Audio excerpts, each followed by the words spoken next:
Infrastructure development নিয়ে একটা খুব খুব সুনির্দিষ্ট একটা রূপরেখা তৈরি করেছিলেন, তারপরে উনি চলে যাওয়ার পর থেকে আপনি সেই ধারাটাকে ধরে রেখেছেন এবং ডেভেলপমেন্টের একটা বেশ ভালো জায়গায় এসেছে। কোন কোন কাজগুলো মনে হয় যে বেটার আরও করতে বাকি আছে? কাজের তো শেষ হয় না, আর কি কাজ করলে কালকে মনে হয় আর একটা কাজ করবে, ধরুন স্পেসিফিক বলা মুশকিল, কিন্তু ডেভেলপমেন্ট করতে চাই আমরা, সেটার দিকে নজর থাকবে, যখন যেটা মনে হবে সেটাই করব। বলো নিতুদা, 20-25 বছর আজকে 25তম মৃত্যুবার্ষিকী। আমার তো কন্ট্যাক্ট আছে, ওকে বলতে হবে।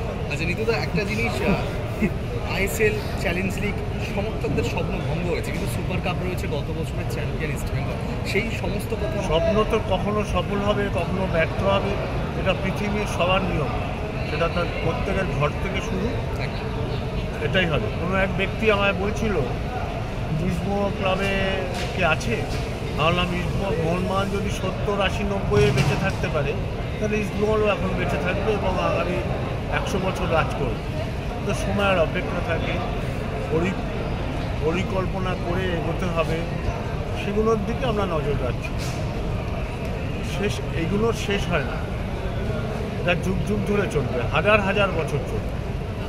এই যে বাইচুং ভুটিয়া বলে গেল ইস্টবেঙ্গল খুব তাড়াতাড়ি সামনের জায়গা আসবে, এটা তো একটা, ও কি প্র্যাকটিক্যাল ফিল্ডে এসে করবে না, এটা স্বপ্ন, ভাবনা, আর এটা বাস্তব, এটাই হয় পৃথিবীতে, এটাই হয়, সেই বাস্তবটাকে সামনে তুলে ধরেছে। মনে হয় যে বাজেট দুটো দিক আছে, সেগুলো নিয়ে আমি মন্তব্য করবো না।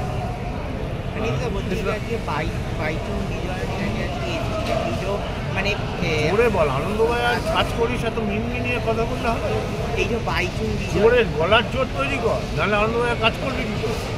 বাইচুং বিজয়ের মধ্যে এরকম ফুটবলার এরা আগে এসেছিল, মানে আপনার কি মনে হয় যে এদের সঙ্গে এখন যারা ইস্ট বেঙ্গলে ধরুন খেলছে, যারা জুনিয়র বা বিদেশি যারা খেলছে, তাদের সঙ্গে এদের কোনো ইন্টারঅ্যাকশন করলে এরা হয়তো এখান থেকে কিছু একটা লাভবান হতে পারবে তাদের একটা অভিজ্ঞতা থেকে? এসে বল, ভালো করে গুছিয়ে বল।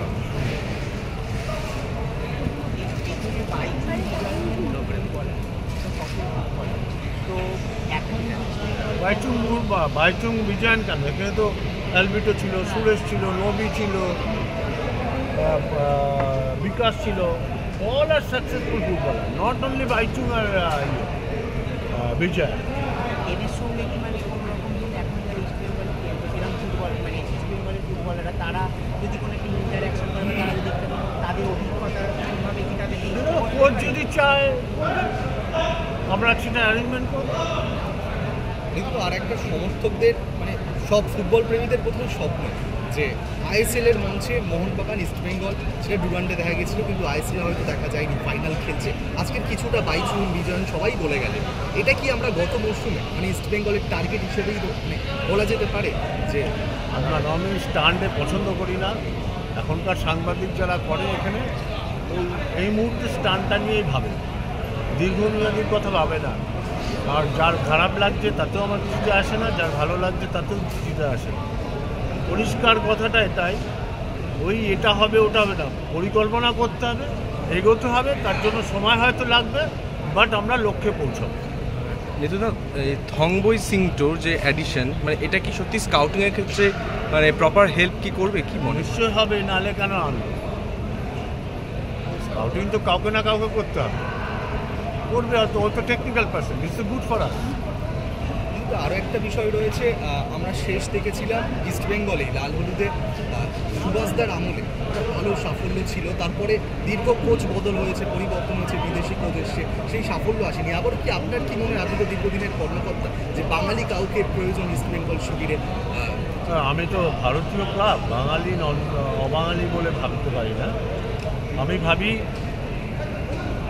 এই বাংলায় যারা জন্মগ্রহণ করে, সে জাতি নির্বিশেষে, প্রথম তারা যদি স্পোর্টসে আসে এবং খেলাধুলার সাথে যুক্ত হয়, তাহলে বাংলার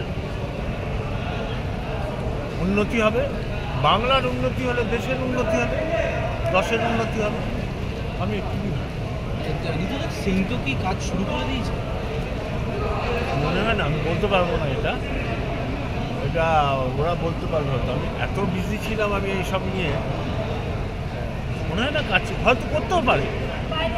কিন্তু ছেলেরা নিরাশ করলেও ইস্ট বেঙ্গলের মহিলা দল নিরাশ করেনি, তারা অন্যতম দাবিদারি রায় করলে আপনার কী মতামত, আপনি কীভাবে দেখছেন? না না, নিরাশটাকেই আমি বিশ্বাস করি না। আমি মনে করি এটা প্রকৃতির নিয়ম। যুগের কখনো অবসান হয়, কখনো উত্থান হয়, কখনো নিম্নের দিকে থাকে, কখনো ঊর্ধ্বের দিকে থাকে। তাহলে তো ইস্টবেঙ্গল ক্লাব 1920 থেকে 105 সালে তো প্রত্যেক বছর এরকম যেত। তাই তো মোহনবাগান 70, 80, 90 আমাদের সাথে কটা ম্যাচ খেলে কত রেজাল্ট হয়েছে দেখলেই হয়। 70 দশকে তো মোহনবাগান ক্লাব 65-এর পর থেকে তো উঠেই যেত। তারা যখন আছে তাহলে তো আমরাও থাকবো আগামী। মেয়েদের পারফরমেন্স নিয়ে কতটা আশাবাদী এটাই জিনিস। আমি অলওয়েজ আশাবাদী, শুধু মেয়েদের বলুন, আমাদের বাচ্চাগুলো কীরকম খারাপ করছে। আমার তো রিজার্ভ টিমটা 1 নম্বর হয়ে ওখানে খেলতে যায়, সেটা বলছিস না একদমই। খালি আইএসএলের এই ব্যর্থতা, এই ব্যর্থতা, এত কি সাফল্যটা কোথায়? আমার ক্রিকেট বল, হকি বল, অ্যাথলেটিক্স বল, আমাদের ওমেন্স ফুটবল টিম বল, আমাদের ইউথ টিমগুলোকে বল, এভরি প্লেয়ার দেয়ার সাকসেস। কালকে তো ইস্ট বেঙ্গলই ফেভারিট, কে ফেভারিট আমি জানি না। মোহনবাগানের পুরো টিম নেই। এখন এখানে খেলা হবে 4টে কোয়ার্টারে।